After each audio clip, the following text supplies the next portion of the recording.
আমি হেলেনা রায়হান, ক্লাসবেল থেকে তোমাদের সকলকে জানাই স্বাগত। আমার অনেকদিন ধরেই তোমরা বলছিলে যে ম্যাম, নাটক আর যে উপন্যাস আছে এই দুইটা যেন আমরা দিই আর কি। আমি তো আজকে আমি তোমাদের জন্য এখানে বহিঃপীড় নাটকটা নিয়ে এসেছি। আমি ডিটেলসে গল্পটাও সংক্ষেপে আলোচনা করব। এছাড়া এখানে মানে বৈশিষ্ট্য গয়ের কোনগুলো, কয়ের বৈশিষ্ট্য কেমন, ক্ষয়ের জন্য কি আসতে পারে, ঘয়ের জন্য কেমন হবে, টোটাল একটা আলোচনা। আমার বিশ্বাস এই ক্লাসের পরে তোমার আর কোনো প্রবলেম হবে না। গল্পটাও তোমার পড়ার কোনো দরকার পড়বে না, আমি নিজেই পড়ে দিব তোমাকে। চলো শুরু করি। গল্পটা যেহেতু অনেক বড়, আমরা আসলে সংক্ষেপে আলোচনা করব গল্পটাকে। একদম প্রথমেই যদি আমি এখানে আলোচনা করতে চাই, আহ নাটকটা আসলে কি কেন্দ্র করে, নাটকটা একজন পীরকে কেন্দ্র করে গড়ে উঠেছে। অর্থাৎ যে কিনা সর্বগ্রাসী, ইভেন অনেক স্বার্থপর একজন মানুষ, স্বার্থবাদী, নিজের স্বার্থটাকে খুব বড় করে দেখেন। তো এরকম সর্বগ্রাসী স্বার্থ একজন বহিঃপীর ও নতুন দিনের প্রতীক, বা আমরা বলতে পারবো প্রতিবাদী একটা মানে এক বালিকা, এক বিদ্রোহী বালিকার কে কেন্দ্র করে এই গল্পটা আসলে গড়ে উঠেছে। এই দুইটা মেইন ক্যারেক্টার। ড্যামরার ঘাটে অবস্থানকারী একটি বজরা, তার মানে ড্যামরা নামে একটা ঘাট আছে। প্রশ্ন আসতে পারে কোন ঘাটে বজরা থেমেছিল, তাহলে ড্যামরা ঘাটে। ড্যামরা ঘাটে অবস্থান একটা বজরা ওইখানে অবস্থান করতেছিল, নৌকার চেয়ে বড় যেগুলা, হ্যাঁ বজরা বলে ওগুলো। এখন মানে আগে এরকম ছিল ওগুলা। তো বজরাটি রেশমপুরের জমিদার হাতেম আলীর। তার মানে যদি বলে হাতেম আলীর জমিদারি কোথায়, তাহলে বলবো রেশমপুরে। বা তিনি কোথাকার জমিদার, তাহলে বলবো যে রেশমপুরের। ঠিক আছে, তার মানে এটা হচ্ছে হাতেম আলীর, রেশমপুরের জমিদার হাতেম আলীর এই বজরাটি। ওইটার মধ্যে দুইটা কামরা ছিল, একটা সদর কামরা, অন্যটি মানে নারীদের জন্য সংরক্ষিত। তো এই হচ্ছে কথা, আর অত ডিটেলসে না যাই। তো গত রাতে প্রচন্ড ঝড় হয়েছে, ওই ঝড়ে আদারুবা একটা নৌকা থেকে বহিঃপীর আর তার যে সহযোগী হকিকুল্লাহকে উদ্ধার করেছে তারা। এটা হচ্ছে একটা ঘটনা। তার আগের ঘটনা হচ্ছে আম, যখন তারা দিক দিয়ে যাচ্ছিল, ওই হাতেম আলীর এই এই বজরাই ছিল, হাতেম আলী ছিল তার গিন্নি, মানে তার বউ, ওয়াইফ ছিলেন যিনি কিনা হচ্ছেন খোদেজা বেগম, আহ, আর একজন ওনার ছেলে হাশেম আলী। ঠিক আছে, আর কয়েকজন মাঝি টাঝি ছিল, দু একজন। তো এরা ছিল, এরা যাচ্ছিল, যাওয়ার পথে দেখে একটা জায়গায় প্রচন্ড ভিড়, মানে একটু কয়েকজন মানুষ জটলা পেকে গেছে, একটা মেয়েকে খুব বিভিন্ন আর চোখে তাকাইতেছে মেয়েটার দিকে। মেয়েটা একটা ছোট একটা বাচ্চাকে সাথে নিয়েছিল। তো বলতেছে কেন, ব্যাপারটা এখানে কেন এরকম। অর্থাৎ এই ঘটনাটা হচ্ছে তাহেরা মেয়েটা ওখানে বসেছিল, তাহেরা মেয়েটাকে খুব ডিস্টার্ব করতেছিল কিছু লোক। উম ঘটনা কি, সে এখানে কেমনে আসলো? তার বাবা মা, তার মা ছোটবেলা মারা গিয়েছেন, তার সৎ মা আর তার বাবা মিলে এই পীরকে, মানে তারা প্রচন্ড পীর ভক্ত, কুসংস্কারে আচ্ছন্ন, ইভেন প্রচন্ড ধর্মান্ধ তারা। মানে পীরের সেবা করার জন্য তাহেরাকে পীরের সাথে বিয়ে দিয়েছেন। তাহেরা এই বিয়ে কোনোভাবেই মানে না, না মেনে সে বাড়ি থেকে পালিয়ে আসছে। পালায় আইসে এই বজরা ঘাটে সে ওখানে রইছে। কোথায় যাবে কি করবে সে জানে না। তো যখন লোকগুলো বাজে ভাবে তাকাচ্ছিল তাহেরার দিকে, বিভিন্ন কথা বলছিল, মানুষ জটলা বাইতে যেতেছিল, তখন ভেতর থেকে, মানে বজরার ভেতর থেকে ওই যে হাশেম, আহ, যে হাতেম আলীর যিনি বউ, ওয়াইফ, তিনি দেখেছেন। দেখার পরে একজনকে দিয়ে ডাকাইছেন যে যাও মেয়েটাকে ডেকে নিয়ে আসো। তো মেয়েটাকে ডাকায় আনছে, আনছে পরে মেয়েটার কাছে শুনছে যে এরকম এরকম মেয়েটা, যে আমার সৎমা আমার বিয়ে ঠিক করছে এক লোকের সাথে, আমি পালায় আসছি।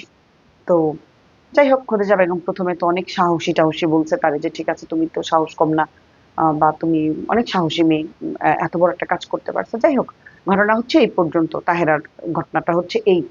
এরপরে বহিঃপীর যখন এই বজরায় ওঠেন, তখন এর ঘটনাটা হচ্ছে এরই মধ্যে এই ঘটনা শুনে আম, মানে তার ছেলে হাশেম আলী এই ব্যাপারটা শুনতে পায়, মানে হাতেম আলীর ছেলে হাশেম আলী ঘটনা সবই জানে।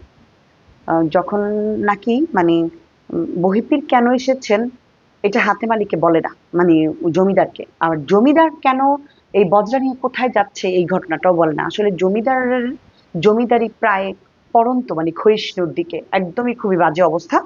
মানে হচ্ছেন তখনকার সময়ে ব্রিটিশ আমলে সূর্যাস্ত আইন নামে একটা আইন ছিল, 1793 সালে এই আইন ছিল আর কি। ওই ওই আইনে ব্রিটিশরা একটা মানে এরকম একটা আইন করেছিল, সূর্য অস্ত যাওয়ার পরে যদি কোনো জমিদারের খাজনা দেওয়া বাকি থাকে বা কারো, তাহলে তার জমিদারি বিলীন হয়ে যাবে, মানে জমিদার প্রথা আর থাকবে না, তার একটা আইন করেছিল। তো সেই আইনে সে খাজনা জমা দিতে পারে নাই বিধায় তার জমিদারি প্রথা প্রায় চলে গিয়েছিল, নিলামে উঠেছিল। আরেকজনকে দিয়ে দিবে। তো তিনি কাউকে না বলে খুব সংক্ষেপে তিনি যে মানে শহরে যাচ্ছেন কলকাতায়, শহরে তিনি যাচ্ছেন হচ্ছে তোমার চিকিৎসা করাতে, কিন্তু আসলে তিনি চিকিৎসা করাতে যাচ্ছেন না, তিনি আসলে তার বন্ধু আনোয়ারের কাছে সাহায্য চাইতে গিয়েছিলেন। তো এই কথাটা উনি আর বহিপীরকে বলেন না, কাউকে বলেন না। আর বহিপীরও যে তার যে বউকে খুঁজতে আসছে, ওয়াইফকে, মানে তাহেরাকে খুঁজতে আসছে, এই কথাটা বলে না। দুজনেই খুব মানে সন্তর্পণে বিষয়টা এড়ায়া যায়। কিন্তু বহিপীর একটা সময় জানতে পারে এই বজরায় থাকা অবস্থায়। ও এরই মধ্যে আবার ই তোমার হাতেম আলী হচ্ছে নিশে যায়, কি বলে এটাকে, বন্ধুর কাছে যায়। হ্যাঁ, ওনাদের বজরা থামায় রাইখা এক জায়গায়। তো এর মধ্যে জানতে পারেন উনি, মানে বহিপীর জানতে পারেন তার বউ এখানেই আছে। তো তাহেরাও বুঝতে পারে। এরই মধ্যে যে খোদেজা এই ব্যাপারগুলো নোটিস করে, মানে উনি দেখেন, দেখার পরে উনি অনেক ভয়ভীতি দেখায়, ধর্মেরই দেখায়, বিভিন্নভাবে পীর মানুষ, অভিশাপ দিলে ধ্বংস হয়ে যাবে, উনি বিভিন্নভাবে উনি চায় যে তাহেরা, মানে তাহেরাকে দিয়ে স্বীকার করে, তাহেরা স্বীকার করতে চায় না, তবে একটা সময় গিয়ে স্বীকার করে। ইভেন যখন মানে বুঝতে পারে যে খোদেজা চায় যে ধর্মের ভয়ে, যে পীর যদি অভিশাপ দেয়, অভিশাপের ভয়ে উনি চায় যে খোদেজাকে পীরের হাতে তুলে দিতে। খোদেজা এই কথা শুই না, ইভেন ওনাকে দেইখা মানে বজরার জানালা দিয়ে নদীতে লাফ দিতে চায়।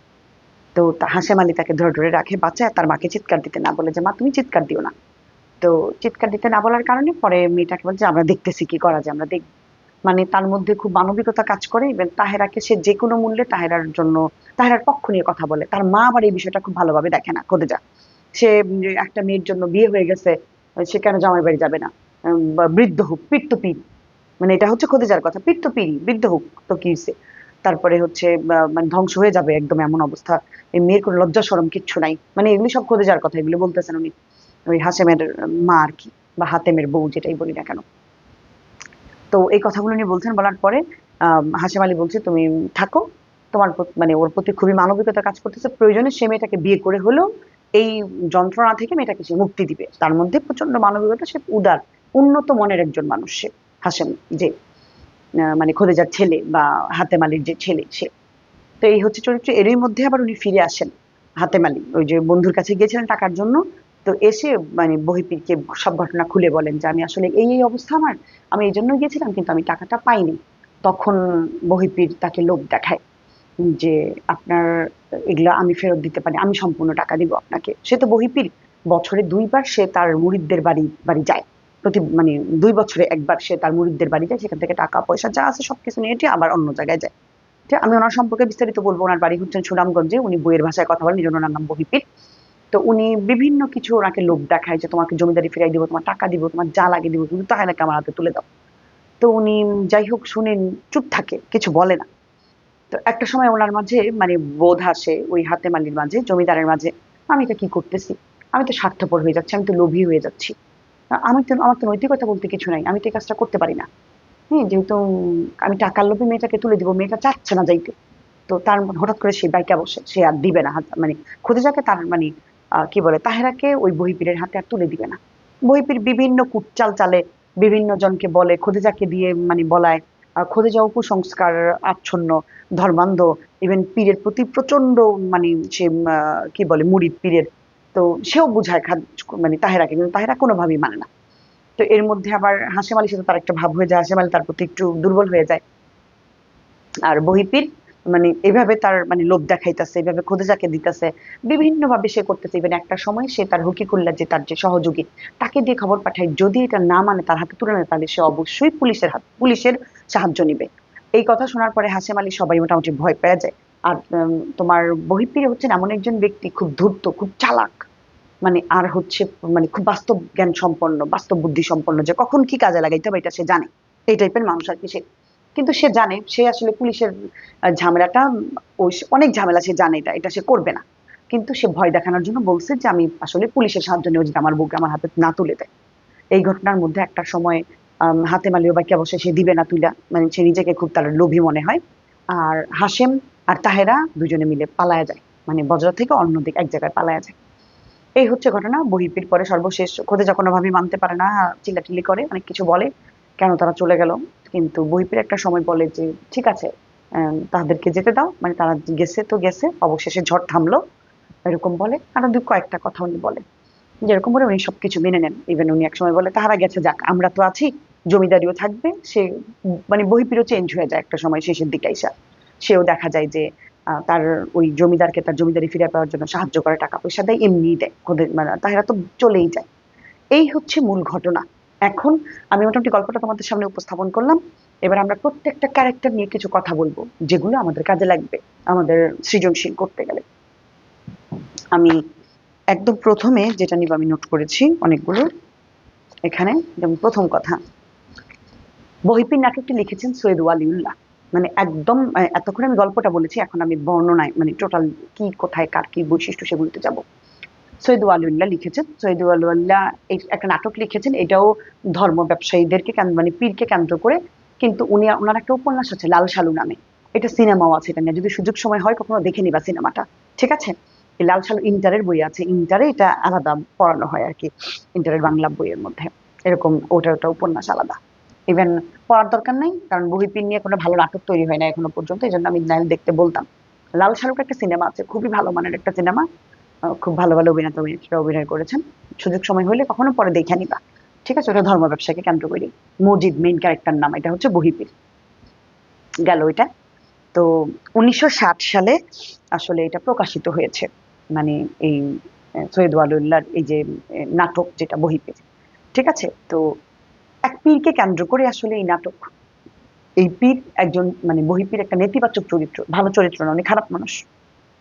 কেন্দ্রীয় চরিত্র হচ্ছে এই নাটকের বহিপীর, তিনি বইয়ের ভাষায় কথা বলেন, অর্থাৎ ওনার কথা হচ্ছে যে ওনার দেশের বিভিন্ন এলাকায় ওনার মুরিদ আছে, তো মুরিদরা এক একজন এক এক ভাষায় কথা বলে।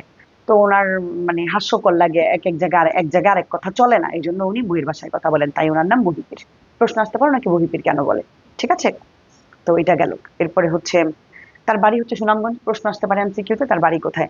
আর এই যে ঘটনাটা বহিপীরে যে নাটকের যে ঘটনাটা, এই ঘটনাটা আসলে পুরোটা হেমন্তকাল জুড়ে। প্রশ্ন আসতে পারে এটা কোন কালে এই নাটকটাকে কেন্দ্র করে হয়েছে, হেমন্তকালে, ঠিক আছে? এই নাটকের সময় এই বহিপীর অত্যন্ত ধূর্ত এবং বাস্তব জ্ঞান সম্পন্ন। তিনি ধর্ম বিশ্বাস ও কুসংস্কারকে পুঁজি করে এই ধর্ম ব্যবসা পরিচালনা করেন। 2 বছরে একবার তার ভক্তদের বাড়ি ঘুরে ঘুরে অর্থ সম্পদ সংগ্রহ করেন তিনি। তার স্ত্রী মারা গেছে প্রায় 14 বছর আগে। এই হচ্ছে ওনার সম্পর্কে আমাদের জানাশোনা ঘটনা, ঠিক আছে? উনি একজন স্বার্থবাদী মানুষ, প্রচন্ড লোভী মানুষ, নারী লোভী, এমনকি তিনি অর্থলোভী। ওনার সম্পর্কে এই হচ্ছে ব্যাখ্যা। আমি কিন্তু বারবার বলেছি ওনার সম্পর্কে ডিটেলস। এবার আমরা যদি তাহেরা সম্পর্কে ক্যারেক্টার সম্পর্কে একটু জানতে চাই। তাহেরা হচ্ছে বিদ্রোহী বালিকা, নারীর অধিকার ও জাগরণের প্রতীক তখনকার সময়, এবং তিনি প্রচন্ড অনমনীয়, মানে সহজে মানে ভাঙবে না, ঠিক আছে? মানে ব্যাপারটা হচ্ছে এরকম, আহ মানে খুবই কঠোর, সে যা বলবে তার তার কথায় সে স্থির, ঠিক আছে? কারো কথায় সে মানবে না। সে খুব মানবিক চরিত্র একজন, যুক্তিবাদী ও সাহসী একটা মেয়ে, ঠিক আছে? এই হচ্ছে তাহেরা সম্পর্কে ব্যাখ্যা আমাদের। তাহেরার বিখ্যাত সংলাপ আছে 2-3টা, 2টা সংলাপ আমি বলে যাব তাহেরা সম্পর্কে। বহিঃপীর সম্পর্কেও 2টা তার বৈশিষ্ট্য, মানে আমাদেরকে প্রায় কয়ে মানে এমসিকিউতে আসবে বা কয়ে আসতে পারে যে এই কথাটা কার, এই উক্তিটি কার। তো তাহেরা সংলাপ হচ্ছে, আমি কি বকরি ঈদের গরু ছাগল নাকি? আমি কি বকরি ঈদের গরু ছাগল নাকি? মানে তার যদি প্রশ্ন আসে এই উক্তিটি কার, তাহলে আমরা বলবো এটা তাহেরা। মানে তাহেরা বলতেছে গরু ছাগল যেমন করে দেখে, আমি দেখে দেখে মানছে নেয় নিয়ে কিনে না, যে আমি কি এরকম নাকি যে ওনার মন চাইলো না এসে আমার ধরে লয়ে যাবো, মানে ব্যাপারটা এরকম আর কি। আরেকটা কথা বলেছেন, মানে বজরার ভিতরে থাইকা, তখন যে ইনি তিনি বহিপীর, যিনি বইয়ের ভাষায় কথা বলেন, এই কথাটা হচ্ছে তাহেরার, এই 2টা কথা তাহেরার। ওকে, এবার বহিপীরের সংলাপগুলি বলি আমরা। এক এক স্থানে এক এক ঢঙের জবান চালু, তাই তিনি মানে বইয়ের ভাষায় কথা বলেন। তাহলে এক এক স্থানে এক এক ঢঙের জবান চালু, এই কথাটা কার? বহিপীরের। আমরা বলেছি যে তিনি তো এই জন্যই তাকে বহিপীর বলে। আমার বিবির গায়ে হাত দিবেন না, এই কথাটা কে বলেছে? বহিপীর বলেছে। এবাদত করিবার ফুরসত নাই, মানে আবাদত মানে এই কথাকে তুমি কথাগুলো শুনলেই কিন্তু বোঝা যায় কার কথাগুলো। এবাদত করিবার ফুরসত নাই, মানে আবাদত করার মতো সময় নেই, আল্লাহরে ডাকার মতো সময় নেই, মানে এত ব্যস্ত উনি। এই কথাটা বহিপীরের। এতক্ষণে জ্বর থামিল, তাহারা গিয়াছে যাক। এই যে সবার শেষের কথা এটা, এতক্ষণে ঝড় থামিল তাহারা গিয়াছে যাক। আরেকটা হচ্ছে তাহারা তাহাদের নতুন জীবনের পথে যাইতেছে। এই উক্তিগুলো, এগুলো হচ্ছে বহিপীরের সংলাপ। আমাদের প্রশ্ন আসতে পারে কার সংলাপ বা এই সংলাপটি কার, আমরা বলবো কার কোনটা, ঠিক আছে? তো আমি 2টাই বলেছি। এখন আমরা আরেকটা ক্যারেক্টার সম্পর্কে জানবো, হাতেম আলী। আহ হাতেম আলী, ওনার একটা সংলাপ হচ্ছেন, পীর সাহেবের সঙ্গে আলাপ সালাপ করো। এটা হচ্ছে হাতেম আলীর, মানে জমিদারের। ওনার সম্পর্কে বৈশিষ্ট্য, উনি হচ্ছেন একজন ক্ষয়িষ্ণু জমিদার। খাজনা বাকি পড়ায় 1793 সালে সূর্যাস্ত আইনে তার রেশমপুরের জমিদারি নিলামে উঠেছে। চিকিৎসার অজুহাতে শহরে যান তার এক বন্ধু আনোয়ারের কাছ থেকে অর্থ সংগ্রহ করার জন্য। উনি একজন মানবিক মানুষ, উনি একজন ভালো মনের মানুষ, আদর্শ মানুষ, মোটেই সুবিধাবাদী নন তিনি। নিজের স্বার্থ বিসর্জন দিয়ে মানে তিনি অন্যের স্বার্থকে বড় করে দেখেন, নিজের স্বার্থকে বিসর্জন দিতে পারেন, মানে হচ্ছেন এইরকম বৈশিষ্ট্যের একজন মানুষ। তো গেল, এবার আমরা হাশেম আলী ক্যারেক্টার সম্পর্কে একটু জানবো। হাশেম আলী হচ্ছে বহিপীরের বিপরীত চরিত্র, অর্থাৎ ইতিবাচক চরিত্র। বহিপীর হচ্ছে একটা নেতিবাচক চরিত্র, আর হাতেম আলী, হাশেম আলী যেটা হাশেম, হাতেমের ছেলে, হাশেম আলী হচ্ছে ইতিবাচক চরিত্র। আমাদের এই গল্পটা শুরুই হয়েছে হাশেম আলীর একটা সংলাপ দিয়ে, যেমন কি ঝড়ই হলো শেষ রাতে। একদম বহিপীর নাটকটা শুরুই হয়েছে এই কথাটা দিয়ে।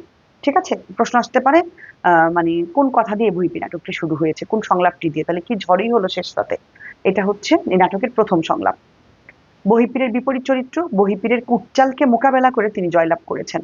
মানবীয় মূল্যবোধ ও ন্যায়বোধ সম্পন্ন এবং যুক্তিবাদী চরিত্র, এবং তিনি হচ্ছেন একজন উন্নত চরিত্রের অধিকারী মানুষ। ঠিক আছে, সৎ, ইভেন অন্যায় দেখলে তিনি প্রতিবাদ করেন, এই টাইপের মানুষ তিনি। তার দুইটা বক্তব্য, মানে সংলাপ যদি আমরা নেই, প্রথমেই হলো কি ঝড় হলো শেষ রাতে, এটা দিয়ে প্রথম শুরু।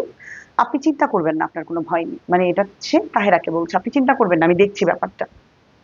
আর একটা হচ্ছে ধাক্কা খেয়ে নৌকাটা 1 মিনিটে আধডোবা হয়ে গেল। এই সংলাপটি কার, এই উক্তিটি কার? এটা হচ্ছে হাশেম আলী। ওকে, এবার আসি, যদিও এই চরিত্রটি প্রধান চরিত্র নয়, কিন্তু খদিজার অনেক সংলাপ আছে আমাদের এইখানে। খদিজা হচ্ছেন একজন ধর্মভীরু একজন মহিলা, ধর্ম অন্ধ একজন মহিলা, কুসংস্কারে আচ্ছন্ন মারাত্মক রকমের, এবং যুক্তির ধার ধারে না। অভিশাপকে তিনি প্রচন্ড রকমের ভয় পান, এবং চিরাচরিত একজন সাধারণ মা যেমন হয় তিনি এরকমই।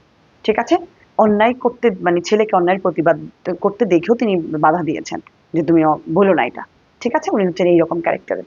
ওনার কয়েকটা সংলাপ, আমি তোমাকে ডেকে না পাঠালে কি হতো তোমার, ওই যে মেয়েটাকে যখন বজরায় ডাইকে আনছে তাহেরাকে, তখন উনি বলতেছে, তাহলে এই সংলাপটি খোদে যায়। আমাদেরকে প্রশ্ন আসলে আমরা বলবো খোদে যায়।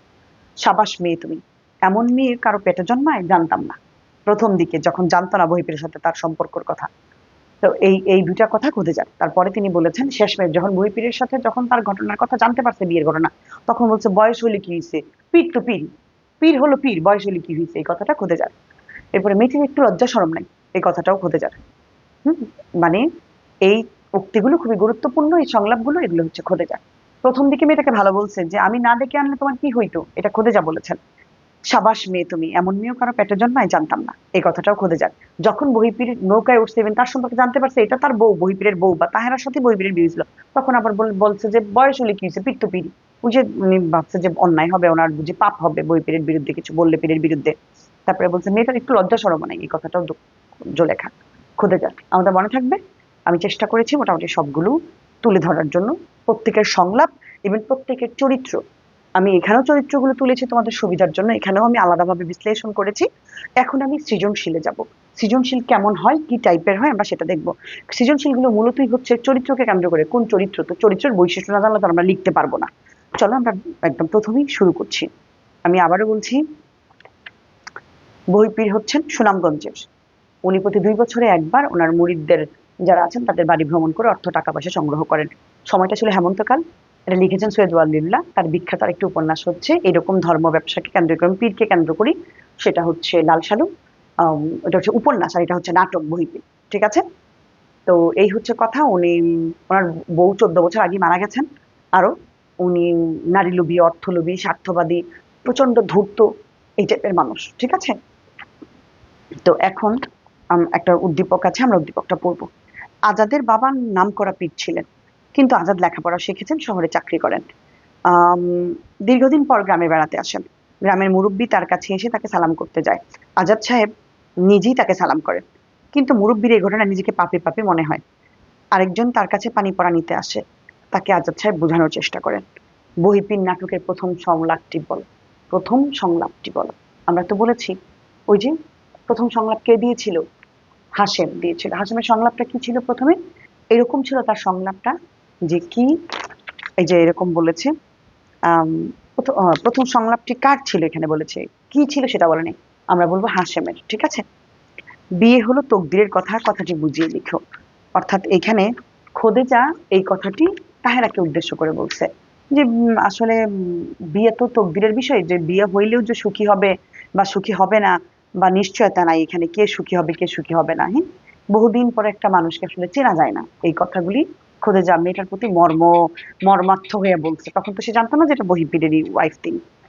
ঠিক আছে, এবার গ নম্বর যেটা, সেটা হচ্ছে আমাদেরকে যেটা বলেছে এখানে, উদ্দীপকে বর্ণিত গ্রামের মানুষগুলোর কার্যক্রমে বহিঃপীর নাটকে প্রতিফলিত সমাজের কোন চিত্রকে ইঙ্গিত করে? বহিঃপীর সমাজের পীরের প্রতি অন্ধভক্ত, পীরের প্রতি অন্ধভক্ত বিষয়টিকে ইঙ্গিত করে। আমরা কি পারবো ওটা? সবসময় চরিত্র থাকবে না, চরিত্রের বাহিরে এই কথাটা আছে। তার মানে গ্রামের এই যে লোকজনের কর্মকাণ্ড, এটাকে অন্ধভক্ততা তুমি দেখতে পাচ্ছ না, পীরের প্রতি যে মানুষের অন্ধভক্ত। হ্যাঁ, বাস লিখে দিলাম প্রথম পয়েন্ট, গ নম্বর। আমরা জানি আমরা যদি চিনতে পারি, বৈশিষ্ট্য লিখতে পারি, কোন চরিত্রের সাথে মিল আছে অথবা কি বুঝিয়েছে, তাহলে আমরা 1 নম্বর পেয়ে যাব। এবার দ্বিতীয় প্যারা, যেহেতু এখানে ধর্ম ব্যবসাকে কেন্দ্র করে কথা বলছি, এবার পীর সম্পর্কে আমরা কিছু বলবো। যে পীর নিয়ে, যে গ্রামের সহজ সরল সাধারণ মানুষ আছে, তারা আসলে ধর্মকে বা পীরকে খুব বড় ভাবে দেখে। হ্যাঁ, কিন্তু কিছু পীর আছে আসলে এইগুলোর সুযোগ নিয়ে, কিছু মানুষ আছে যারা এগুলোর সুযোগ নিয়ে ধর্ম ব্যবসা করে। ইভেন ওই সাধারণ মানুষগুলোর চোখে ধুলো দিয়ে তাদের কাছ থেকে অর্থ টাকা সম্পদ সব নিয়ে তারা আসলে আইসি জীবনযাপন করে। তোমার মতো করে তুমি দিতে পারো, মানে পীর সম্পর্কে 2-4টা কথা তোমার যা মাথায় আসে দাও। দ্বিতীয় প্যারা, এবার তৃতীয় প্যারা তুমি মিলাই ঝিলাই লিখে দাও। এবার তুমি বলবা আমাদের কেমন বহিপীর কেমন, ঠিক আছে, উদ্দীপকের বহিপীর কেমন, আর আমরা বলবো এই উদ্দীপকের আজাদ কেমন। ব্যাস, তাহলেই তো আমাদের হয়ে গেল। তাহলে আমরা বলবো উদ্দীপকের আজাদের বাবা একজন পীর ছিলেন, কিন্তু পীর থাকার পরও আজাদ কিন্তু পড়াশোনা করেছেন, শিক্ষিত হয়েছেন। তিনি এই ধর্ম ব্যবসাকে আর মানতে পারছেন না, মানে বা এইটাকে তিনি ওইভাবে দেখেন না, কিন্তু গ্রামের মানুষ এখন ওই জিনিসটা বজায় রেখেছে। আজাদকে সালাম করতেছে, তার কাছ থেকে পানি পড়া নিতে চাইতেছে। ঠিক আছে, তো এরকম বিষয় আমরা বহিপীরকেও দেখেছি, আম, যে সাধারণ মানুষ হিসেবে তাকে গণ্য করে না, তাকে অতি মানে কি বলে, অতি মানবীয় মানুষ এরকম মনে করে, যে অতি উচ্চমার্গীয় মানুষ, তার সঙ্গে সাধারণ মানুষের তুলনা হয় না। ঠিক আছে, তিনি প্রতি 2 বছর একবার তার ইসের বাড়িতে যাইতেন, মানুষকে পানি পড়া দিতেন, তাদের আতিথ্য মানে গ্রহণ করতেন, অনেক টাকা পয়সা তাদের কাছ থেকে আনতেন, নিয়ে পরে তিনি আইসি জীবনযাপন করতেন। তাই আমরা বলতে পারি অন্ধ পীরের প্রতি যে ভক্ত, যে পীরের প্রতি যে অন্ধভক্ত, এই বিষয়টি আসলে ফুটে উঠেছে। That's it. এবার ঘ নম্বর আমরা দেখবো কি বলেছে। ঘয়ে আমাদেরকে বলেছে এখানে, উদ্দীপকের আজাদের চরিত্র বহিপীর নাটকের বহিপীরের মতো ধর্ম ব্যবসায়ী নয়, মন্তব্যটি বিচার করো। ইয়েস, ধর্ম ব্যবসায়ী নয়, প্রথমে বলবো, এরপরে কেন নয় এবার তুমি বলো। এবার ধর্মকে কেন্দ্র করে যে মানুষ কি কি করে, এই ঘটনাটা তুমি একটু তোমার মতো করে একটু 2-4টা লাইন লিখো। যে ধর্ম মানুষের কাছে অনেক আবেগের একটা জায়গা। হ্যাঁ, যে মানুষ সবকিছু সহ্য করতে পারে, কিন্তু ধর্মের উপর আঘাত আসলে তার মানুষ সহ্য করতে পারে না। ঠিক আছে, কিছু মানুষ আছে যে ধর্ম পালন করেন, মাঝে তাদের শান্তি, ইভেন তারা ধর্মের গুরু যারা আছেন বা পীর যারা আছেন তাদের কে অনেক শিক্ষিত, ইভেন অনেক জানাশোনা লোক মনে করে। তারা যা বলে তাকে তারা ধ্রুব তারার মতো সত্য মনে করে। ইভেন এর বাহিরে আর কোনো কথা নেই। মানে তোমার মতো করে আমাদের আশেপাশের ঘটনাগুলো তুমি একটু বইলা দিলা। ঠিক আছে, ধর্মর বিষয়টা একটু বললা। এরপরে তুমি এই বহিপীরের ঘটনাটা বলবা, মানে বহিপীর কেমন লোক ছিলেন তুমি বলবা, ভালো করে খেয়াল করে। 2 প্যারা চলে গেলে, এবার তৃতীয় প্যারা আমরা বহিপীরের বৈশিষ্ট্য দিব। বহিপীর লোকটি ছিলেন, খেয়াল করো, যে ধর্ম ব্যবসায়ী নয়। হ্যাঁ, বহিপীরের লোকটি, মানে বহিপীর নাটকের যে বহিপীর, তিনি ভণ্ড, প্রতারক, অত্যন্ত ধূর্ত, বাস্তব জ্ঞান সম্পন্ন মানুষ ছিলেন। ধর্ম ব্যবসায়ী, অর্থলোভী, নারী লোভী ছিলেন। এমন মানুষের সরলতার সুযোগ নিয়ে তিনি নিজের স্বার্থ সিদ্ধি করেছেন। তিনি স্বার্থবাদী মানুষ ছিলেন।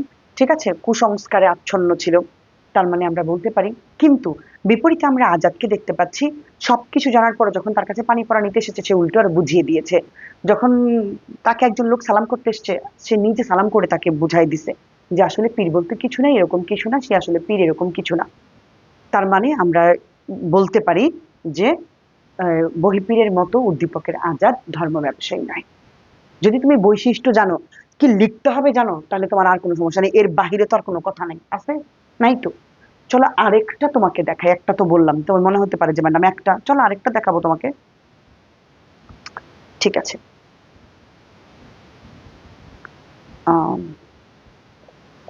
ওকে,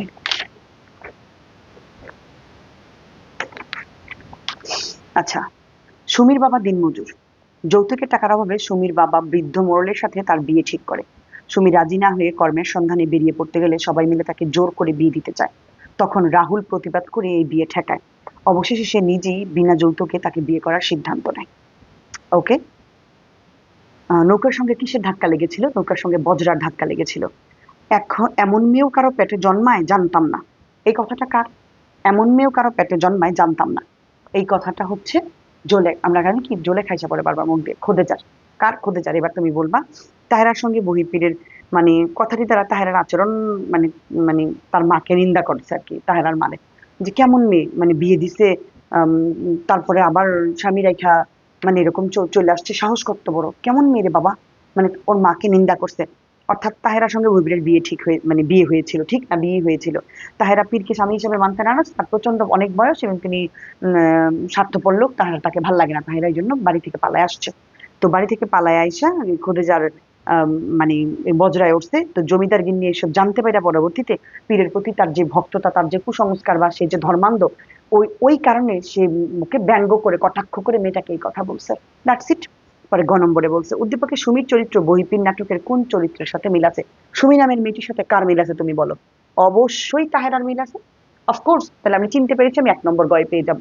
এইবার আমি আমার মতো করে যদি আমি লিখি, এখানে কি বলেছে যে যে বিয়ে দিতে চাচ্ছে, যে এই যে বিয়ের বিষয়টা তুমি যদি পারো এই সম্পর্কে, যে বিয়ে একটা গুরুত্বপূর্ণ বিষয়, বিয়ের ক্ষেত্রে বরকনের পছন্দকে গুরুত্ব দিতে হয়। কিন্তু আমাদের সমাজে এমন কিছু মানুষ আছে যারা কনের মানে কোনো বেশি অধিকাংশ ক্ষেত্রে কনের বেলায় এই ব্যাপারটি ঘটে থাকে, যে কনের মতামতকে গুরুত্ব দেওয়া হয় না, পরবর্তীতে দেখা যায় অনেক অনাকাঙ্ক্ষিত ঘটনা ঘটে। এই যে আমি বলে দিলাম আমাদের সমাজে কিন্তু এমন অনেক ঘটনা আছে। এরপরে তুমি গিয়ে বললা যে উদ্দীপকের মানে যে আমরা যদি এখানে উদ্দীপকের কথা বলি, যে উদ্দীপকে দেখা যায় সুমির বাবা দিনমজুর, তাকে বৃদ্ধ মোড়লের সাথে বিয়ে দিতে চায় যৌতুকের টাকার জন্য। কিন্তু সুমি বিয়ে না করে মানে অনেক প্রতিবাদ করে, কিন্তু যখন মানতে পারে না তখন সে বাড়ি থেকে পালায় যায়। ঠিক তেমনি আমাদের বহিঃপির নাটকটাতে আমরা দেখতে পাচ্ছি যে তাহেরা সাথে একই কারণে তার বাবা মা মানে ধর্মের কারণে মানে পীরের প্রতি শ্রদ্ধার বা ভক্তির কারণে তারাও এক বৃদ্ধ পীরের সাথে তাহেরার বিয়ে দিতে চায়। তাহেরা প্রতিবাদ করে কিন্তু কোনোভাবে পরিবারকে মানাতে পারে না। একটা সময় সে বাড়ি থেকে পালিয়ে আসে। তাই আমরা বলতে পারি তাহেরার সাথে সুমি চরিত্রটির হুবহু মিল আছে। তারা উভয়ই প্রচন্ড রকমের কি প্রতিবাদী নারী, মানে দুজনেই কিন্তু প্রতিবাদ করেছে, দুজনেই কিন্তু মানে বিদ্রোহ করেছে, বিদ্রোহ ঘোষণা করেছে যে আমরা এটা মানি না। ব্যাস হয়ে গেছে গ নম্বর। এবার ঘ বলেছে আমাদেরকে প্রতিবাদের প্রতীক চরিত্র হিসেবে উদ্দীপকে রাহুল ও বহিঃপির নাটকের হাশেম আলী অভিন্ন মূল্যায়ন করো। ইয়াস, অভিন্ন। কারণ হাশেম আলীও তার প্রতি মানবিকতা দেখাইছে, ইভেন তার প্রতি যে প্রয়োজনে তাকে এখান থেকে উদ্ধার করবে, নিজে বিয়ে করবে। রাহুলও কিন্তু সেম কাজ করেছে, বাধা দিয়েছে, এমনকি নিজেই তাকে বিয়ে করছে বিনা যৌতুকে। তার মানে আমরা বলতে পারি অবশ্যই অভিন্ন। এখন এটার ব্যাপারে একটু তো ঘটনা আমাকে বলতে হবে। তো প্রথমে বলবো হ্যাঁ অভিন্ন। এটা বলার পরে দ্বিতীয় প্যারায় আমরা যাব। আমরা এবার ভালো মানুষের কিছু কথা কথা বলবো। যে দেখো যাক, এর মতো করে আমরা বইয়ের মতো লিখতে হবে এমন না, আমরা এখানে বলবো সমাজে কিছু মানুষ থাকে, মানবিক বোধ সম্পন্ন কিছু মানুষ, অন্যের কল্যাণে কাজ করবে সবসময় এমন কিছু মানুষ থাকে। তারা অন্যের কষ্টে বা কি বলবো এখানে অন্যের দুঃখে সমব্যথী হয়, এমনকি যে কোনো মূল্যে তাদেরকে ওই বিপদ থেকে রক্ষা করতে চেষ্টা করে। ঠিক আছে, এটা হচ্ছে ভালো মানে ওই মানুষ। মানে আমি এখানে রাহুল আর হাশেম আলীকে কেন্দ্র করে দুইটা কথা বললাম, ভালো মানুষের কথা বললাম। এবার আমি বলবো যে উদ্দীপকের কথা, যে রাহুল আম, যে কি বলে মেয়েটা সুমির বিয়ে যখন দিয়ে দিচ্ছিল তার বাবা মা বৃদ্ধ লোকের সাথে, রাহুল বিয়ে গিয়ে আটকায় এবং নিজেই তাকে বিনা যৌতুকে বিয়ে করে। ঠিক তেমনি বহিঃপির নাটকে আমরা দেখতে পাই যে তাহেরার যখন জোর করে সবাই মিলে খোদে যাইবেন আর অন্যান্য সবাই মিলে তার বাবা মা তাকে বিয়ে দিয়েছিল, এবং খোদেজা এবং আরো সবাই মিলে তাকে বলেছিল যে সেজন্য বহিঃপীরের হাতে তাকে তুলে দিবে। তো কিন্তু হাশেম আলী তার প্রতি সমব্যথাই প্রকাশ করেছে, সমবেদনা, এমনকি তার কষ্ট বুঝতে পেরেছে। এমনকি সেও খুব উন্নত চরিত্রের মানুষ হলে তাকে এই বিপদ থেকে রক্ষা করার জন্য নিজেই তাকে নিয়ে একসময় পালিয়ে গেছে। তাই আমরা বলতে পারি উভয় চরিত্র অভিন্ন, এখানে কোনো ভিন্নতা নেই। দুজনেই দুইটা মেয়েকে জীবন রক্ষা করেছে, দুইটা মেয়েকে মানে এই বৃদ্ধ লোকের কাছ থেকে বা এই যে লোভী লোকদের কাছ থেকে রক্ষা করেছে। That's it. আহামরি কিছু একদমই না। তারপরে যেটা দেখবো আমরা আরেকটা উদ্দীপক, আমি 2-3টা দেখাবো এরকম, আমি আশা করব তোমরা পারবে। ঠিক আছে। আজিজ সাহেব একজন শিল্পপতি। হঠাৎ একদিন অগ্নিকাণ্ডে তার পোশাক কারখানা ব্যাপক ক্ষয়ক্ষতি হয়। পরে বন্ধু আলতাফের সহযোগিতার আশ্বাসে পুনরায় কারখানা চালুর উদ্যোগ নিয়েও ব্যর্থ হন। এখন প্রায়ই তিনি বিমর্ষ হয়ে বসে থাকেন। ছেলে জাবেদ বাবাকে হতাশ না হয়ে ধৈর্য ধরতে বলেন, শীঘ্রই সংসারের হাল ধরার এবং ছোট বোন সীমাকে বিয়ে দেওয়ার দৃঢ় প্রত্যয় ব্যক্ত করেন। কিন্তু সীমা বিয়েতে রাজি না হয়ে লেখাপড়া শিখে ভাইয়ের সাথে বাবাকে সহযোগিতা করতে চায়।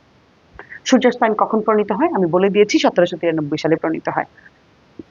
এরপরে খোদার ব্যাধ বোঝা সত্যই মুশকিল, এই কথাটা বহিপীর বলেছেন। খোদার ব্যাধ বোঝা সত্যই মুশকিল, এর মানে হচ্ছে দুর্ঘটনার শিকার হয়ে মরতে মরতে তিনি বেঁচে যান। অর্থাৎ তিনি যখন তাহেরাকে খুঁজতে নৌকা দিয়ে আসেন, তখন প্রচন্ড ঝড় তুফানের মাঝে বজ্রার সাথে অন্ধকারে কিছু দেখা যাচ্ছে, নৌকার বজ্রা দুটো ধাক্কা লেগে যায়। ধাক্কা লেগে যাওয়ার পরে মানে তারা বজ্রায় আর কি, তাদেরকে ওই মাঝিরা সবাই মিলে টিলে বজ্রার তাদেরকে বাঁচায়, উদ্ধার করে। তখন তিনি এই উক্তিটি করেছিলেন যে খোদার ব্যাধ বোঝা সত্যি মুশকিল। ঠিক আছে, এরকম। গ নম্বর, উদ্দীপকের আজিজ সাহেব বহিপীর নাটকের কোন চরিত্রের প্রতিবিম্ব? উদ্দীপকের আজিজ সাহেব, তার ব্যবসায় লস হয়েছে, তাহলে আমরা কি এখানে হাতেম আলীকে দেখতে পাই না? এই যে হাতেম আলীকে আমরা দেখতে পাই, অবশ্যই তিনিও কিন্তু তার জমিদারি প্রায় শেষের দিকে তিনি বিমর্ষ হয়ে বসে থাকেন। তার মানে এই চরিত্রটার সাথে মিরাজের চরিত্র আমি চিনতে পেরেছি, কাকে বলেছে, চিনতে পারাটাই তো মিল। এরপরে আমি এখানে এই যে বলে দিব, হ্যাঁ, মানুষের জীবনে এখন কি কি সমস্যা আসে, এই নিয়ে সমস্যা নিয়ে কিছু কথা বলবো। যে মানুষের জীবনে নানা সংকট আসে, তবে বিপদের সময় আত্মীয় স্বজনের সহযোগিতা পেলে মানুষ অবশ্যই ঘুরে দাঁড়াতে পারে। হ্যাঁ, কিন্তু অনেক সময় সেটা হয় না, বা অনেকেই সাহায্য করেন না। হ্যাঁ, কিন্তু নিজেকে তখন আরো অসহায় মনে হয়। দ্যাটস ইট, নিজের মতো করে একটু গুছাই লিখে দিবা, বইয়েরটা লাগবে এমনটা না। এরপরে আমরা বলবো উদ্দীপকে আমরা দেখতে পাচ্ছি আজিজ সাহেব ব্যবসায় লস খেয়েছেন, প্রচন্ড অবস্থা তার খারাপ, কিন্তু চেয়েছিলেন বন্ধুর সাহায্য নিয়ে কারখানা চালুর উদ্যোগ নেন, কিন্তু এতে ব্যর্থ হন, এতে তিনি প্রচন্ড ভেঙে পড়েন। আমরা আমাদের যেই নাটকের যে বহিপীর নাটকের যে চরিত্র, আমরা হাতেম আলীকেও সেম, উনি যে একজন ওনার জমিদারি যেই প্রথা, এটা প্রায় পূর্তির দিকে, উনি ক্ষয়িষ্ণু জমিদার একজন। সূর্যাস্ত আইনে ওনার উনি খাজনা দিতে না পারার কারণে, জমা দিতে সঠিক সময় জমা দিতে না পারার কারণে সূর্যাস্ত আইনে ওনার জমিদারি নিলামে উঠেছে। তো উনি সেই জমিদারিটা চলে যাবে, ওনার জন্মের পর থেকে উনি জমিদার দেখে আসছেন, উনি এটা মানতে পারছিলেন না। আবার আবার কিভাবে টাকাটা শোধ করবেন সেটাও তিনি বুঝতে পারছিলেন না, মানে সেই উপায়ও নাই। এতে তিনি এটা ভেবে ভেবে সারাক্ষণ তিনি মন খারাপ করে থাকেন। তাই আমরা বলতে পারি যে উদ্দীপকের হাতেম আলীর সাথে চরিত্রের কি আছে, মিল আছে। গ নম্বর। এবার ঘ নম্বরটা যদি আমি একটু দেখি কি বলেছে। উদ্দীপকের সীমা বহিপীর নাটকে তাহেরা চরিত্রের সার্থক প্রতিনিধিত্ব করে কি? ইয়েস, করে। আমরা না বলবো না কেন? কারণ সীমা প্রতিবাদ করেছে, সীমা বিয়ে করতে চায় না, সীমা চায় বাবা মায়ের জন্য কিছু করতে। তো আমরা যে এখানে দেখতে পাচ্ছি তাহেরা মাতৃহারা, এত কিছুর পরেও ঘটনাক্রমে সে এখানে আশ্রয় নেয়, সেও কিন্তু প্রতিবাদ করে। তার মানে আমরা বলতে পারি বিপদে যে মর্মাহত হয়ে যাওয়া, বিপদে ভেঙে পড়া, এটা কিন্তু তাহেরাও হয় না, তাহেরাও বিদ্রোহ করেছে, সীমাও কিন্তু ভেঙে পড়ে নেই, সীমাও বলেছে না আমিও পারবো, পড়াশোনা করে আমিও বাবার হাল ধরবো। তার মানে এটাও ঠিক আছে। তার মানে আমরা যদি মূল ক্যারেক্টার বুঝতে পারি, প্রশ্ন বুঝতে পারি, পয়েন্ট বুঝতে পারি, আমরা নিশ্চয়ই লিখতে পারবো। যদি একান্তই প্রবলেম মনে করো, নিজেরা লিখতে পারো, লিখে আমাকে পাঠাইও, আমি চেক করে দিব। ঠিক আছে, আমি কিন্তু মোটামুটি অনেকগুলো তোমাদেরকে দিচ্ছি। যেমন এখানে আরেকটা আছে, 5 ছেলে মেয়ে নিয়ে অভাবের সংসার আবু মিয়ার। অভাবের কারণে সন্তানদের লেখাপড়া করাতে পারছেন না তিনি, মেয়েদের বিয়ে দিলেই বেঁচে যান। বেশি বয়সের পাত্র হলেও তার কোনো আপত্তি নেই, কিন্তু স্ত্রী রোকসানা বলেন কষ্ট করে হলেও মেয়েদের লেখাপড়া শিখিয়ে উপযুক্ত পাত্রের হাতে তুলে দিবে তিনি। আচ্ছা, অ্যারিস্টটল নাটকে কয়টি ঐক্যের কথা বলেছেন? 3টি ঐক্যের কথা বলেছেন। নদীতে বেগুনি রঙের শাপলা থাকে না, পদ্ম পলাশ থাকে না, কেবল কচুরিপানা ভেসে যায়, উক্তিটিতে কি বোঝানো হয়েছে? এই উক্তিটি আসলে আম এখানে যেটা বোঝানো হয়েছে, পীরের সঙ্গে তাহেরার বিয়ে দেয়ার বিয়ের রাতেই সে বাড়ি ছেড়ে পালিয়ে যায়। এই উক্তিটি দ্বারা নদীতে অবস্থানরত বজ্রার বাইয়ের অবস্থা প্রকৃতি বোঝানো হয়েছে। এটা দিয়ে যে অনেক কিছুই থাকে, শুধুমাত্র যে পদ্ম পলাশ এগুলো থাকে না, কচুরিপানাও থাকে, যেটাকে আমরা মূল্যায়ন করি না। ঠিক আছে, অর্থাৎ এখানে তাহেরার জীবনের অসহায়ত্ব আর উদ্দেশ্যহীনতা বুঝেছে, কচুরিপানা কিন্তু জানে না কোথায় যাবে। ঠিক আছে, আর অসহায় অসহায় মনে হয়, ওইটা বুঝাইছে এখানে। এখন গ নম্বর হচ্ছে উদ্দীপকের আবু মিয়ার সাথে বহিপীর নাটকের তাহেরার বাবার বৈসাদৃশ্য। বৈসাদৃশ্য মানে অমিল। আমরা, হ্যাঁ, অমিল আছে তাদের। আমরা বলবো এই যে দেখো, এইখানে দুইজনের মাঝে অমিল হচ্ছে, একজন দিয়েছেন তোমার হচ্ছে পরিস্থিতির শিকারের কারণে, আর তাহেরার বাবা দিয়েছে ধর্মবিশ্বাসের কারণে, কিন্তু পরিস্থিতির শিকার ছিলেন না, তিনি ধর্ম পীরের প্রতি শ্রদ্ধা ভক্তির কারণে তিনি এটা করেছেন। তার মানে আমরা বলবো বৈসাদৃশ্য হচ্ছে আবু মিয়া পরিস্থিতির শিকার, কিন্তু তাহেরার বাবা ধর্মবিশ্বাসের কারণে দিয়েছেন। এই যে চিনতে পারলাম, দুইজনকে আলাদা করতে পারলাম, এটার জন্য 1 নম্বর। এবার আমরা এখানে বলবো আমাদের সমাজে অতীতে, মানে এই যে ঘটনা আমাদের এখানে শুরু হচ্ছে, যে অতীতে অনেকটা অবহেলার চোখে দেখা হইতো নারীদেরকে, তাদের ইচ্ছা অনিচ্ছার কোনো মূল্য ছিল না। হ্যাঁ, পিতা দরিদ্র হলে মেয়েকে, মানে তার ঘাট থেকে বোঝা নামানোর জন্য অল্প বয়সে মেয়েদেরকে যেন তেন একটা বিয়ে দিয়ে দিত। এই যে ঘটনাটা, আমরা একটু সমাজের ঘটনাটা একটু তুলে ধরলাম। এবার আমরা বলবো আমরা উদ্দীপকও দেখতে পাচ্ছি আবু মিয়ার এতগুলো সন্তান, তিনিও এত ঝামেলা নিতে চান না, তিনিও চান কোনো না কোনো ভাবে মেয়েদেরকে বিয়ে দিয়ে বিদায় করতে। কিন্তু বহিপিন নাটকে আমরা দেখতে পাচ্ছি যে তার কোনো সমস্যা ছিল না তার বাবার, কিন্তু তিনি শুধুমাত্র পীরের প্রতি শ্রদ্ধা ভক্তি ভালোবাসা এবং পীরের পীরের জন্য মেয়েকে নিবেদিত করতে চেয়েছেন, এবং যাতে মেয়ে পীরের সেবা যত্ন করতে পারে সেই জন্য। তার মানে এই জায়গায় হচ্ছে আবু মিয়ার সাথে তাহেরার বাবার পার্থক্য বা বৈসাদৃশ্য। That's it. এবার আমাদেরকে ঘয় বলেছে উদ্দীপকের রোকসানার মননশীলতার দিক থেকে বহিপিন নাটকের খোদেজার চেয়ে বেশি আধুনিক তুমি কি মনে করো? ইয়েস, বেশি আধুনিক। কেন? কারণ খোদেজার ছিল কুসংস্কারে আচ্ছন্ন, ধর্মভীরু, পীরের বদদোয়া লেগে যাবে। পীরের মানে তার ভয় ছিল যে যদি পীর মানে বদদোয়া দেয় তাহলে তো তার জীবন শেষ হয়ে যাবে, তার সন্তানের জীবন শেষ হয়ে যাবে। তো সবকিছু মিলায় একদম চিরাচরিত সাধারণ মা যেরকম হয়, খোদেজা হচ্ছে সেই ক্যারেক্টার। কিন্তু রোকসানা বেগম হচ্ছে ঠিক বিপরীত, সাহসী, মানে খুবই উচ্চ দৃষ্টিভঙ্গির এবং খুবই উন্নত চিন্তাধারার। তিনি চেয়েছেন যে না, মেয়ে হলেও মেয়েদেরকে পড়াশোনা করে এমন জায়গায় নিয়ে যাব, পরবর্তীতে মেয়েদেরকে আমি ভালো পাত্রের হাতে তুলে দিব। পড়াশোনা করলে মেয়েদের দাম আছে, যোগ্যতা আছে। তার মানে সম্পূর্ণ বিপরীত, তার মানে খোদেজা চরিত্রের সম্পূর্ণ বিপরীত। আমি বাবা অনেকগুলো বলেছি, আমার বিশ্বাস এইভাবে করে যত আছে তোমরা পারবে, কারণ তুমি নিজে নিজে পড়বে, সবটা লেখার দরকার নাই বা ওইরকম। যেমন এখানে বলেছে জয়নগর গ্রামে এক প্রত্যন্ত গ্রামে মা বাবাকে হারিয়ে লাভলি তার বড় ভাই ও ভাবির সাথে বসবাস করে। পড়ালেখার প্রতি মনোযোগ দেখে প্রাথমিক বিদ্যালয়ে পাশ করলে তার বড় ভাই তাকে মাধ্যমিক বিদ্যালয়ে ভর্তি করে দেন। দশম শ্রেণীতে উঠতে না উঠতেই ভাবির এক দুঃসম্পর্কের আত্মীয়ের যুক্তিতে এক অসমবয়সী বিদেশ ফেরত লোকের সাথে ভাবি তাকে বিয়ের জন্য চাপ সৃষ্টি করেন। কোনো উপায় না দেখে একদিন রাতে সে বাড়ি থেকে বের হয়ে যায়, কিন্তু পথিমধ্যে তাজুল আলীর শহরে পড়ুয়া ছেলে তারেক তাকে দেখতে পেয়ে বাধা দেয়। লাভলির বাড়ি থেকে বেরিয়ে যাওয়ার কারণ শুনে তাকে উপযুক্ত ব্যবস্থা নেওয়ার সিদ্ধান্ত নেয়। তাছাড়া সে লাভলিকে পড়ালেখা চালিয়ে যাওয়ার ক্ষেত্রে সর্বাত্মক সহযোগিতার প্রতিশ্রুতি দিয়ে ঘরে ফিরিয়ে আনে। এবার আমরা দেখব বইপিন নাটকে তাহেরাকে 20 শতকের প্রারম্ভে কোন ধরনের প্রতীকী চরিত্রে আমরা আখ্যায়িত করতে পারি। তাহেরাকে আমরা বলতে পারি এই যে এখানে কোথায় যেন এই যে নারীর অধিকার সম্পর্কে সচেতন এমন একজন ক্যারেক্টার সম্পর্কে, মানে এই চরিত্রে তাকে আমরা আখ্যায়িত করতে পারি। অথবা নারীর অধিকার বা নারী জাগরণের প্রতীক, যেটাই বলি না কেন। বহিপির বইয়ের ভাষায় কথা বলতেন কেন? এই যে বিভিন্ন অঞ্চলের বিভিন্ন ভাষা, এক এক ভাষা এক এক অঞ্চলে গেলে বলতে অসুবিধা হয়, বুঝতে অসুবিধা হয়। তাই বহিপির এই ভাষার সমস্যা দূর করার জন্য বইয়ের ভাষায় কথা বলেন, তাই তাকে বহিপির বলা হয়। পারবে না? আমার মতো করে আমি বললাম। এবার গ নম্বর, উদ্দীপকের লাভলির সাথে বহিপির নাটকের তাহেরার চরিত্রের বৈসাদৃশ্য লক্ষণীয় করো। তাদের কি মিল আছে? না, তাদের মধ্যে অমিলটা কোথায় আমি একটু বলি। অবশ্যই তাদের দুজনের মধ্যে অমিল আছে। পুরুষ শাসিত সমাজে নারীর ইচ্ছাকে কোনো মূল্যায়ন করা হয় না, যেন তেন ভাবে নারীকে সবসময় বোঝা মনে করা হইতো আগে। তাদেরকে মানে অসম বয়স বা তাদের ইচ্ছা অনিচ্ছা, সে কি বিয়ে করতে চায় কি চায় না, তার কোনো মূল্য আছে কিনা, পছন্দ আছে কিনা, এই বিষয়গুলিকে একদমই গুরুত্বহীন ভাবে দেখা হইতো। ঠিক আছে? তো আমাদের সমাজে এখনো এমন অনেক নিয়ম চালু আছে যে মেয়েকে আসলে গুরুত্ব দেওয়া হয় না।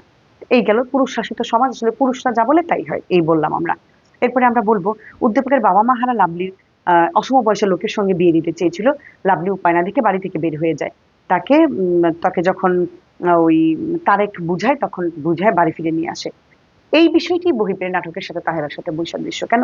তাহেরা কিন্তু আর বাড়ি ফিরে আসে নাই, লাভলি কিন্তু বাড়ি ফিরে আসছিল। তো আমরা বলবো বহিপের নাটকে তাহেরা বাড়ি থেকে চলে গিয়েছিল, একটা সময় সে হাশেম আলীর সাথে হাত ধরে চলে যায়, সে আর বাড়ি ফিরে আসেনি। এই জায়গাটাই বৈসাদৃশ্য। আমরা পারবো বলতে? এরপরে ঘ বলেছে প্রেক্ষাপট ভিন্ন হলেও উদ্দীপকের তারেক ও বহিপীর নাটকের হাশেম আলীর মধ্যে যথেষ্ট মিল আছে। হ্যাঁ, মিল আছে। কারণ তারেকও তাকে বুঝাইছে, তাকে পড়ালেখা চালায় যাওয়ার জন্য বলছে, হাশেম আলীও তার পাশে থাকার জন্য প্রতিশ্রুতি দিয়েছে তাকে। তার মানে দুইটা ক্যারেক্টারই কিন্তু আমরা বলতে পারি, ওই যে ঘটনাটা ওইভাবে করে আমরা বলে দিব। অর্থাৎ এখানে যে ওরা যে আদর্শবান এবং বিবেকবোধ সম্পন্ন এবং উন্নত চরিত্রের, ওই ঘটনাটা আমরা মাঝখানে একটু বলে দিব। হ্যাঁ, যে সমাজে এমন কিছু মানুষ আছে যারা নিজের কথা না ভেবে অন্যের কথা ভাবেন এবং তারা খুব মানবিক মানুষ হয়ে থাকেন, তারা উন্নত চরিত্রের হয়ে থাকেন। তারা অন্যের মানে কষ্টে সমব্যথিত হন। ঠিক আছে, অন্যের দুঃখে তারা সমব্যথী হন। এই সমস্ত মানুষগুলো সমাজের মানুষের জন্য কল্যাণে কাজ করে। এটাকে বইলে এরপরে উদ্দীপকটা বলবো আমরা লাভলির ঘটনাটা, এরপরে আমরা হাসেম আলীর ঘটনাটা বলে আমরা বলবো হ্যাঁ অনেকটাই মিলে। প্রেক্ষাপট ভিন্ন হলে তাদের দুজনের মধ্যে তারা দুজনেই একটা অসহায় মেয়েকে সাপোর্ট দিয়েছে, একটা অসহায় মেয়েকে সহযোগিতা করেছে। ঠিক আছে, দুজন এই এই দিক দিয়ে তো দুজনের মাঝে মিল আছে। বাবা আমি অনেক বলেছি, আর না বলি অনেক বড় হয়ে যাবে ভিডিও। আমি মোটামুটি চেষ্টা করেছি যতটুকু সময় আছে এটুকু সময়ের মধ্যে এটা পুরো কাভার দেওয়ার জন্য। ভালো থাকো সবাই, সবার জন্য অনেক অনেক শুভকামনা।